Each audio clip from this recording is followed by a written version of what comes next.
I'm here with Coach Gilmartin, head coach of Salve Regina football. Coach, you go for 2 at the end of the game against Montclair St. Talk a little bit about your thoughts going into that final drive.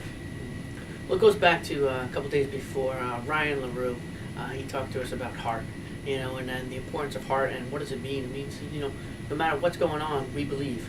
And, start the game, all of a sudden we're down 14 points 5 minutes into the game, but we still believed in what we had together as a group, as a family. And our heart showed through that we could come back and, be resilient enough to get to the point where we had a shot to win the game. We get the ball with 55 seconds left or less than 55 seconds, with no timeouts, and we got to drive down the field. I think we had a 4th and 10 at one point in time, and you look at our sidelines, and you knew that everybody on those sidelines believed that we were going to get it done. When we did, we finally did score with 2 seconds to go, which was pretty awesome, but at the same time, we decided to go for 2 and go for the win, because we felt like we had them on the heels at the time. Didn't work out, but, would we do it again? Of course, we play to win. You have some exciting play calling against Montclair, like the fake punt and a couple 4th down tries. Is that something Seahawk football fans can expect to see from you during your tenure here? Yeah, that's definitely one of the things is that, like we just talked about, we play to win. We can't stop, we won't stop. We're getting after it.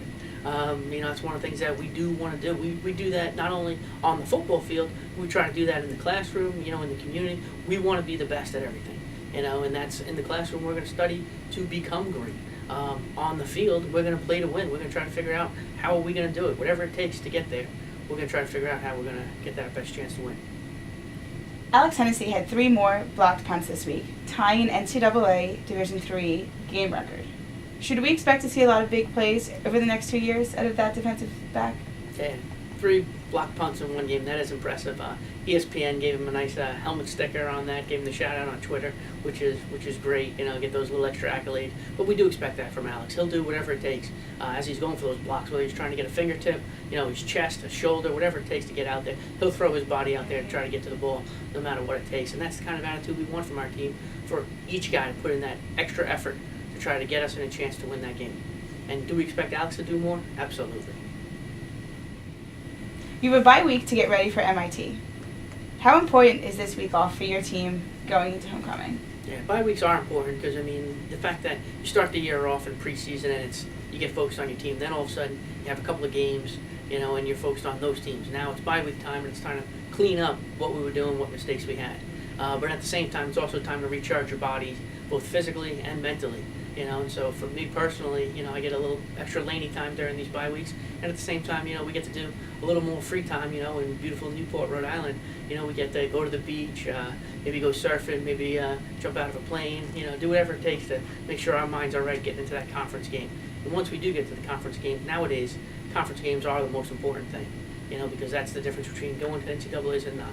And so now we're actually going to begin the conference game, so let's get it going. Well, enjoy your week off, Coach, and good luck against MIT. Thanks a lot.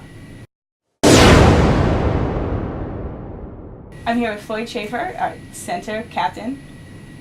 You're in your senior year, you're captain, and the anchor of arguably one of the best offensive lines in this region. What are you looking for out of your team and yourself this year? Well, first off, our team goal is to win the conference championship. We came up a little short last year, but that's the ultimate team goal. But we still got to take steps to becoming a team and take it one game at a time. For myself, is just to be a leader on and off the field in everything I do. You picked up numerous preseason All-American nods this summer. Does it add any extra pressure to you going into this year? Not at all, no. That's just basically the team that we were last year, just getting recognition. Especially on the offensive line, you don't really have any. It's not an individual. It's playing with those great guys I played with last year, so it has nothing to do with this year. It's a different year, so. With 2 games under your belt, is this offensive line getting more comfortable as a unit after losing a few key starters from last year? I feel like we're definitely getting to know each other, especially we've had so many injuries on the offensive line. So, last year, I think we played maybe 6 or 7 guys total all year. But this year, I think we're up to probably 13, 14 guys.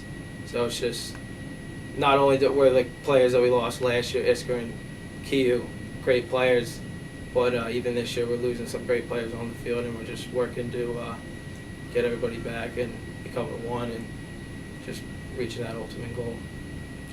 Thanks, Floyd, and enjoy your week off, and good luck against MIT.